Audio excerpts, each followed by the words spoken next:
Hi, this is the Magnificent Midlife podcast and I'm Rachel Lancaster. This is where we celebrate women in midlife and beyond.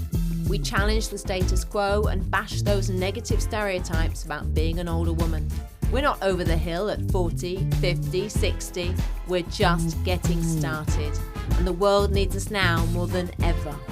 I'll be talking all things midlife, about issues that matter, and sharing fabulous stories of amazing women doing very cool stuff. Now is our time. Welcome back to another episode in our summer season where I am dipping into the Magnificent Midlife podcast archives and bringing you some of the gems in there. Today I'm talking to Hattie Voelcker, who went from being a barrister to retraining as a performance coach. She's actually much happier doing the latter, but she had to do it because of ill health. But what she has learned is so much advice and wisdom about how we can do that midlife pivot, how we can stop feeling that we are imposters, that vulnerability and courage are two sides of the same coin. She has lots of wisdom to share. So I hope you'll enjoy my conversation with Hattie Voelcker. So, Hattie, how did you come to be doing what you do now? That's a very good question. It was a long and probably circuitous route. I was a barrister for about 10 years, and it's a fascinating job, and I loved it. And at the same time, I also restarted singing because I stopped singing for about 20 years and had huge difficulties with my voice. And I started singing again, and I went to Ames International Music School, and I started to look at what was going on in my head as well as what was going on with my vocal technique. I then hit a bump in the road in terms of my being a barrister because I became ill. I developed postural tachycardia syndrome, which is a chronic illness that affects your heart rate and blood pressure. Ooh. Yeah, a bit ooh. And it meant I couldn't be a barrister anymore. So I had to look around for something else to do with my time. And I retrained as a life coach. So the retraining as a life coach at the same time as stopping being able to be a barrister and looking at these singers all came together to make me look at the singers and go, okay, what's going on in their heads? What makes a really good singer? And what's the difference between one that really holds your attention and captivates you and one that's just got a nice voice? And it turned out to be sort of a similar thing to what made a good barrister. Because to be a good barrister, it's not really about the intellect, it's not just about the experience, it's about how you captivate your various audiences and how you understand the relationships that are going on between wants and needs and all those manifold different tensions that build up in the courtroom. And being a good performer is about how you connect with your audience, how you understand with your audience, how you understand your audience and how you engage them. And so that's where I work now, in that sort of area, getting people to understand their audiences and understand themselves in that context. It's wacky, isn't it, how you can see parallels in completely different worlds, and yet they're there, aren't they? They're there, and you say completely different worlds, but in many ways, barristers are performers. Yeah. As we all are. We all look at the outside world as if we're performing to an audience. It's just, I think, for singers in particular, there's a particular vulnerability when you stand up and you sing, because people feel like they're showing their soul when they sing, and that makes them feel very vulnerable. And really the key is, how do you get comfortable with that vulnerability? What was it about your, obviously there's the performance aspect of being the barrister, but were there other things as well, skills that you could bring from that training or that, experience of being a barrister to what you do now? Absolutely. I mean, we were always taught when we were trained as barristers, never ask a question to which you don't have a really good idea of what the answer is going to be. So you don't ask a question and just throw it out there and hope for the best. You ask a question, you pretty much know what the answer is going to come back at you. In order to do that, you've got to understand people's wants, their needs, their underlying motivations. And that applies to the person you're cross-examining, your opposite counsel, the judge on the bench. You have to understand where their mind is going so that you can play these off and work out where you want to get to. And that means a really good understanding of people. So I spent 10 years learning to understand people's motivations. And it's by understanding people's motivations and, to a certain extent, their vulnerabilities. Mm-hmm. That's the key to the work I do now, because it's, as I said, the key is to how do you get to a place where you are comfortable with your vulnerability? And to do that, you have to understand what people's vulnerabilities are. And so all those years working with people, I was a family law barrister for much of my time, which is an area where people feel incredibly vulnerable. Oh, yes. Exactly. They have a lot to lose there, and there are lots of emotions at play. So that gave me a huge step forward. And now I get to work with those in a really positive way. Although I always viewed family law as the most positive aspect of law, because it's really the only area of law where you are looking to make things better in the future. But now I can look to help people make their own futures better.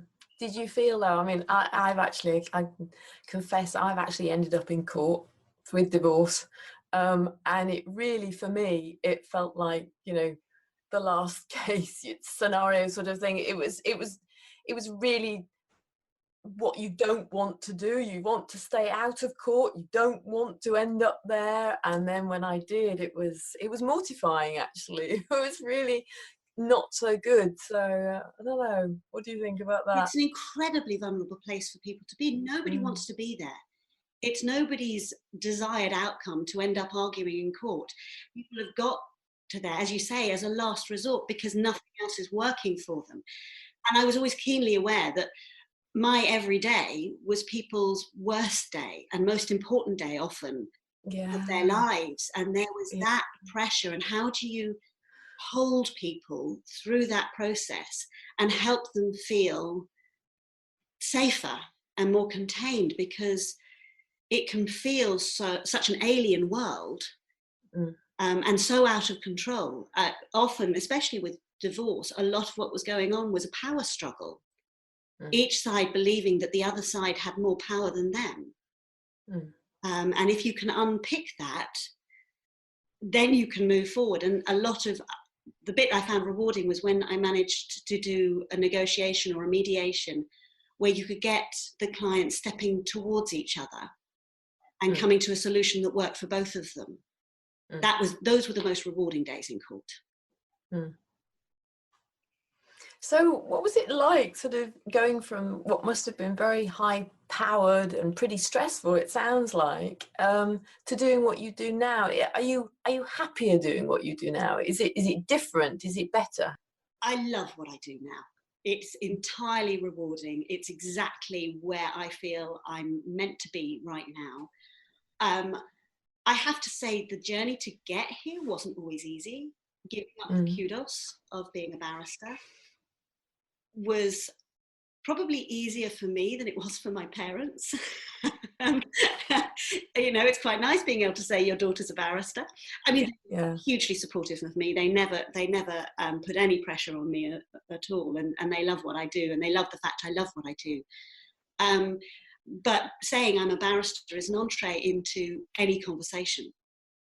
Yes. Suddenly you are on a par with doctors, and everyone goes, oh, okay. Oh, you're somebody worth paying attention to. All of which is rubbish, because I'm and you know, there are good barristers and there are bad barristers. We're just people. And it's a label like any other, isn't it? Exactly. And in fact, what's interesting is there's a huge amount of impostor syndrome throughout the legal profession, especially in the court area, including judges. I mean, I've spoken to a Court of Appeal judge who said every day he would go and sit on the bench and think, today is the day where I get found out. Today is the day where I walk in and they go, my goodness, how did he end up where he is? We need to get him off quickly.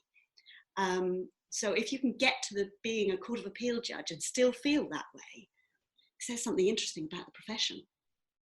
Yeah, but that's actually in a way quite reassuring for me to hear that such a senior man is feeling that, because usually it's certainly, I think, more attributable to women than men. So that's very interesting for me to hear that. It's interesting because I do a lot of work with men in my business now, and I think imposter syndrome is there, but they're just less willing to recognize it. For me, I think the difference between men and women is that men feel they're the only ones who feel that way in their group, whereas we women are more likely to talk about it, and we view it as something that we all share. Oh, women are more likely to say the word just. I mean, why do we use just? Yeah. Oh, yes. I'm just going to put the kettle on. No, I'm going to put the kettle on. I'm just calling to find out. And I don't mind that if we're doing it consciously as a strategy to make someone else feel comfortable, but we do it unconsciously. So yeah, it's like a tick, isn't it? It's like, I'm just doing this, I'm just doing that. Just doing, absolutely. Yeah. But I think men, I think it's there. They just feel they're the only ones. And so they're less willing to admit to it. So do you find that coming up quite a lot now in what you do? Absolutely. I mean, because I work with people who want to put themselves out in public, everyone shares the same biggest fear when putting themselves out in public, and that is that they will make a fool of themselves. That's what they really fear. They fear looking stupid. And the truth is, when you put yourself out in public, you will be judged. I can't say that people won't judge you. You will be judged. And it's a question of how you face that judgment. And I think with the men I work with, it comes up with that idea of it's make or break. They can't show any vulnerability because they have to be strong. And it's that Brené Brown concept that men can't be weak and women have to be perfect. With the women, that idea of perfection is so strong and is so influential on their willingness to put themselves out there and how they behave when they are, their self-criticism. And in the singers I work with, that shows up in tension in the voice, in keeping themselves small, that word just, that tendency to keep yourself small. And the idea that I'll do it when I'm perfect. I'll do it when I've lost 30 pounds. I'll do it when I've sorted this bit. I'll do it when my vocal technique, I've got that sorted. And actually putting yourself out there and realizing that audiences want imperfection because that's the humanity we connect with. That's a scary thing to do. So how do you help them with the aspect of courage? Because that's what they need, isn't it?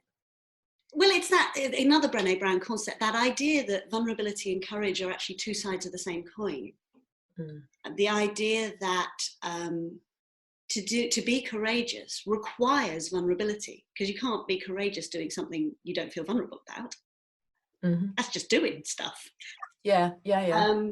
And the other idea of how do you get to a place where you are okay now?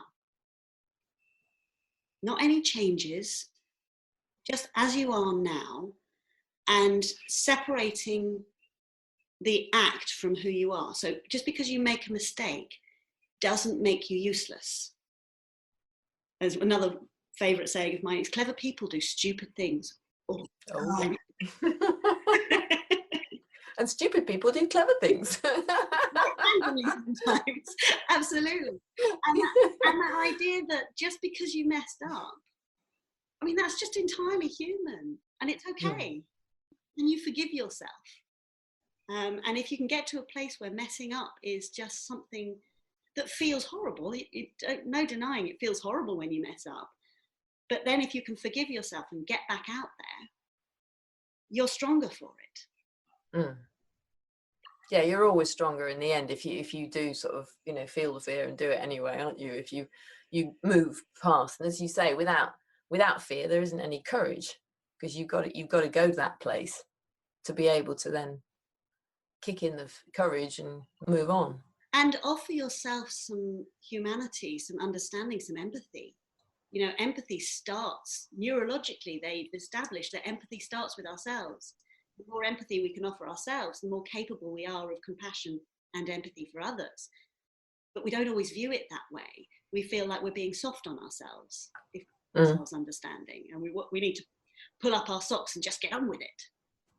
And actually, one of my clients, her biggest fear was looking nervous in front of an audience. And when I unpicked it, it was that idea, well, that's a completely rational fear. It's entirely rational to worry, to be nervous on stage and to worry about being nervous. But everybody's nervous on stage. Yeah. Everybody worth their salt who's doing something that matters to them is nervous. Well, that's okay. And by giving herself that understanding, the next time she went and performed, a lot of the rest of the fear had disappeared, because it was the fear of her fear that was bigger than the actual fear. Yeah. Wow, it's fascinating. So what have you had to change about yourself to go down this path? Another good question. Well, I've had to walk the walk. I've had to learn to like myself. And there's a very good reason I became a barrister, because I felt that if I could have that sort of kudos, that sort of career, then that would mean I was okay. But that external validation didn't bring me everything I wanted it to bring me. And it was that idea that I'm okay. I'd say my journey was twofold. Firstly, I learned that I'm okay. As I stand, as I am now, I'm not amazing, I'm not terrible. I'm me, I'm just as good as everybody else. There is no hierarchy. We are all doing the best we can in this life. Yeah. And then the second part of my journey was learning, it's that Oscar Wilde quote that apparently isn't Oscar Wilde quote. It's be yourself, everyone else is taken. Yeah, it's a good one. Yes, I love it. That, and not only that, but if you try to be somebody else, you'll only ever be second best. Yeah. And the best person you can be is you. And if you can truly, authentically be you, then you open up a whole realm of possibilities. And do you think also, I mean, this is something that I've worked on as I've gone through my own midlife journey, is that whole need for authenticity just becomes bigger and bigger. Certainly it has for me. But as you say, I spent years being somebody else, really, and or trying to be somebody else and failing miserably at it, quite frankly. And I kept doing that. I was okay, I was successful, but I wasn't happy, and I wasn't comfortable. I don't know, what do you think? Absolutely. I mean, I do a talk about that whole idea that from the external perspective, I had a beautiful house, I had a fabulous husband, I had 2 children at that stage, I now have 3, I had a successful career as a barrister. It looked like I had everything.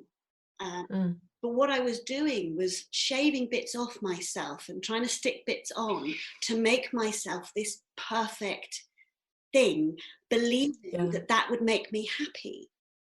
Yeah. And all it did was bring me misery, because I was never good enough. It was always, what else do I have to change to make it perfect?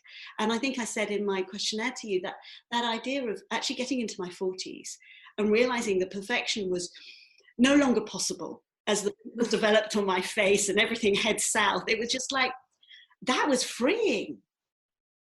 I don't have to be perfect. But then what is perfect? You see, I would say that we are perfect exactly as we are. That's my thinking. I would say you are perfect exactly as you are. It's society that tells us what is and isn't perfect. Yes, it's that difference between perfect as an objective ideal, which I think for so many of my years, I thought there was this idea of perfect. Yeah. That I was heading towards, and I wanted my trajectory to head me towards. And actually, perfect as an emotion is more like those park bench moments where you're looking at the sunset and you're going, wow, this is just amazing. And you do something that really brings you joy, and you go, you lean into that and go, this moment is perfect. How I feel is perfect. Perfect as an emotion is attainable, but that external objective brings us nothing but misery. Yeah. Because then we're always just comparing ourselves to everybody else, aren't we? And coming up short. Yeah. Because, I mean, the only thing we know about perfectionism is if you're a perfectionist, you will never, ever be happy. Because even if somebody else thinks what you did was perfect, and you think in the moment it's perfect, I've known too many perfectionists to know that half an hour, a week, a month down the line, they'll look back and go, well, yeah, I could have done that bit better, and they'll start pulling it apart. And so it's an unachievable ideal. They've managed to talk themselves out of it, haven't they? Absolutely. Every time, because it's always what next. They're never looking back with that sense of ease. And it's that idea and the power of now, that life is just an infinite series of nows. That's something that really made a difference. And the other aspect that's really made a difference in my life is fun. That fun is not only enjoyable and fun, vital. Yes. Oh, yeah. And the singers I can get to have fun come back and go, but my vocal technique was amazing. Yeah, because you were not controlling it. There was no tension. You were suddenly in flow, enjoying it, which allowed your body space and your subconscious space to do what it knows best. So is it a lot of what you do, is it like breaking down all of those sort of negative thoughts that people have and all that then translates into the body? Because singing is such a physical thing, isn't it? Yes, it is. And making them aware that this quest for perfection is actually having a negative thing. If they're always looking for their imperfections, they'll always find imperfections. We can always find imperfections. If they're looking for a connection with their music, with their emotions, with their body, and then with their audience and their environment, that's where they'll find that magic. That's where they'll find the joy. And if they can find that magic and that sort of feeling, then neurologically speaking, with mirror neurons and concepts like that, their audience will feel it too. Yeah. And that's when you engage them. Yeah. And I think it's really interesting that singing, I'm actually a singer as well. Really? And I'm not currently singing, which is not good. I need to get back to singing. But so I sing gospel. I'm not a believer, but I sing in a gospel choir and I love it. It's fantastic. Yeah. And it brings so much joy. It absolutely brings so much joy. And I think it's very interesting that often with sort of mental health issues, singing is sort of thrown out there as being one of the great ways to feel good, to feel joy. And that's why I love gospel, because even though I don't believe it, it is so joyful. Yes. You are making a joyful noise. But singing is very powerful, isn't it, from that perspective? It is hugely powerful. And it's heartbreaking how many singers lose contact with that in their quest for becoming a better singer. They squish the joy to try and improve the technique. And it's actually if we think my best singing was probably when I was about 13, 14, when I sang for sheer joy. Yeah. And I wasn't worried what people thought of me at that stage. Yeah. And this amazing voice came out. And as soon as all the worries and the fears and the judgment complications came in, that's when my voice became tied and boxed. Yeah. And actually, that's classic puberty as well, wasn't it? The coinciding with puberty, I'm guessing. Yes, totally. Absolutely. Yeah. And also the female voice breaks. So my big problems arose when I was about 17, 18, 19. And the female voice starts to break at that stage. Does it? I didn't know that. Yes, it does. Because we don't sound how we did at 16. Yeah, I guess. It's not such a radical transformation, though, is it? As a man. Exactly. I mean, if you think of the transformation for the man and how big their vocal box gets, which is why they have the Adam's apple and it starts to stick out. Our transformation isn't that drastic. Just watch my 13-year-old go from being a boy treble to being a tenor in the space of about 6 months. Boom. Really? No, ours is more gradual, but it's still that process of how do we get used to this new, bigger voice? And the transition, I mean, for opera singers, sometimes they don't reach maturity till their mid-30s, certainly not till their late 20s. And that coincides with emotional maturity as well. But that transition can be so critical, as you say, that those teenage years, all that insecurity piles on. It's hard to cope with. So what advice do you have for a woman in midlife who might be in a big high-powered job, but it just isn't really doing it for her anymore? That's a good question. First piece of advice would be pause. Because I remember that stage where I was up to my eyeballs in kids, job, marriage, house, everything. And there was no way I was going to see the wood for the trees. As so many people who've had chronic illnesses in their midlife will say, actually the illness was a blessing because it made me stop. It would have been so much better if I'd stopped before the illness kicked in. If I'd recognized the mental health aspects of what I was doing to myself. Because I have no doubt that some of the things I was thinking didn't help, and how I was trying to cope didn't help with the physical side and me getting ill. But pause, because life's about an enjoyment. I was talking about before. And if you're not enjoying your job, and if you have children and you're not enjoying your children, and you're not having fun, then now's the time to reassess and work out what would bring you joy.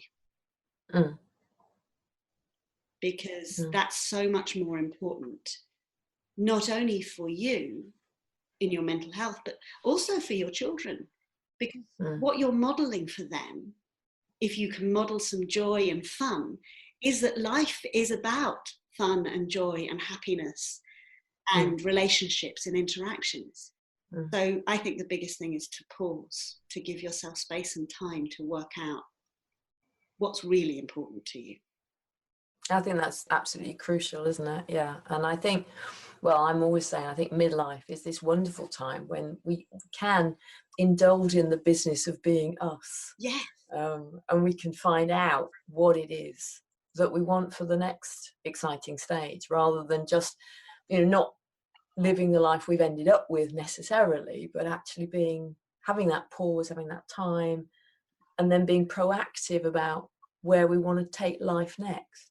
Absolutely. And I always talk about smog words. Actually, it's schmong words. Smog words. Smog words, yes. So should, must, ought, and got. And there's also have to and need, but schmong doesn't sound as good. But because need is my big one. It comes up in my life all the time. I need to do this. I need to do that. And I talk about them being words of shame and obligation. But it's external. They're things that we have this idea that there's this external force that's saying, I should clean the kitchen. I should take my children to football every week.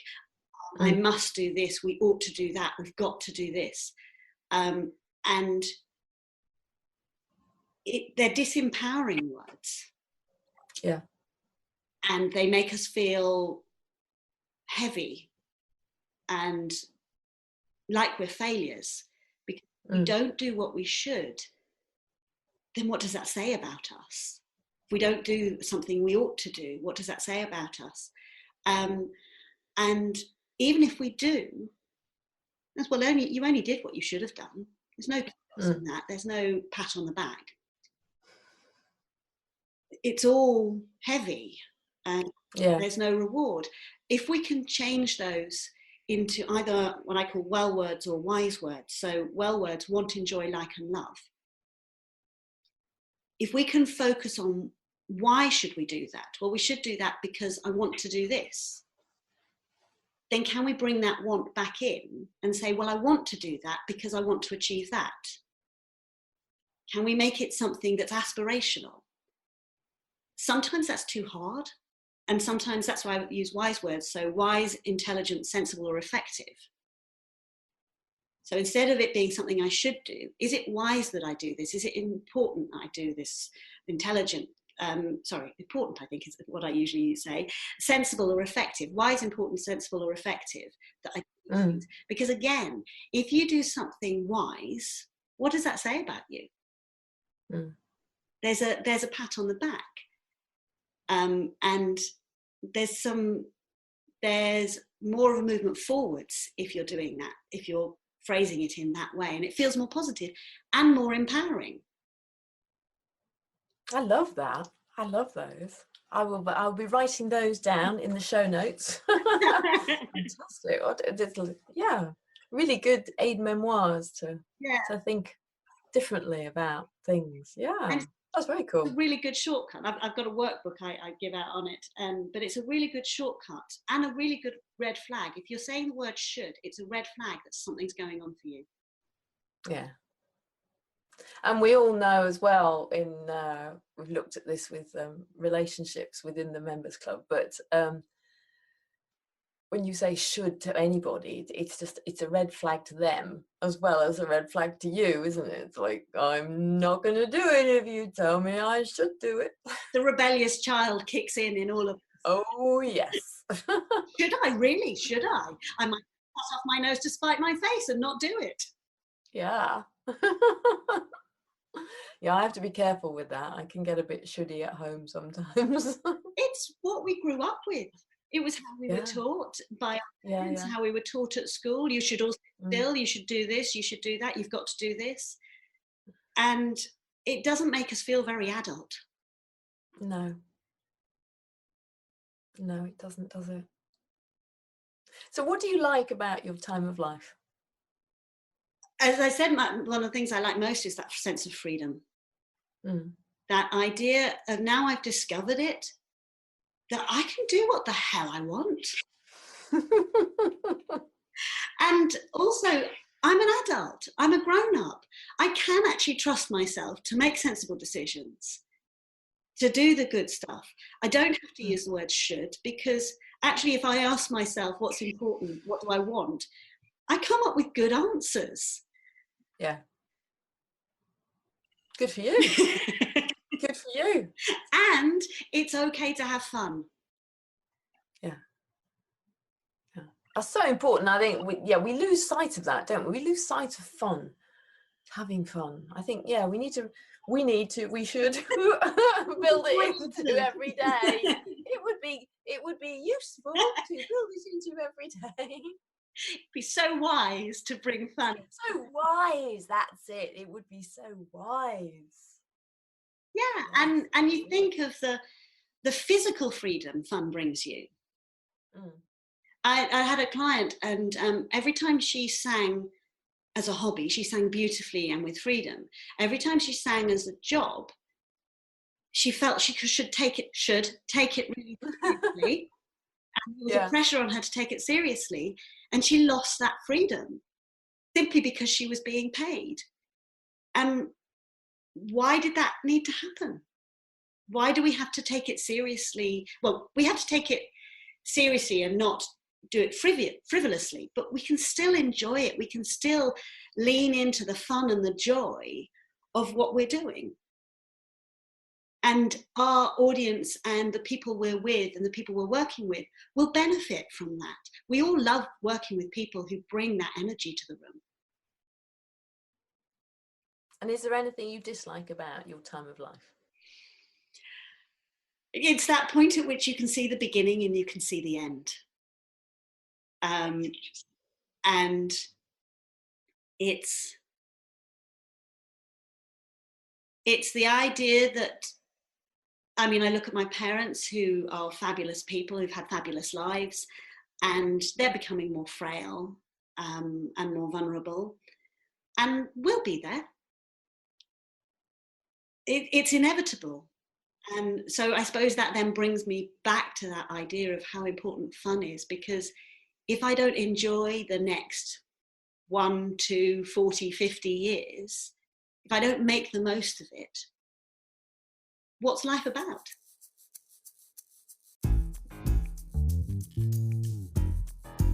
Thanks for listening to this episode of the Magnificent Midlife podcast. If you enjoyed it, please subscribe, follow, and share it. Also, giving a 5-star review really helps get the word out. You'll find the show notes at magnificentmidlife.com. That's also where you can get my book, Magnificent Midlife, Transform Your Middle Years, Menopause and Beyond. Make the very best of your next chapter. Help me change the world, one magnificent midlife woman at a time.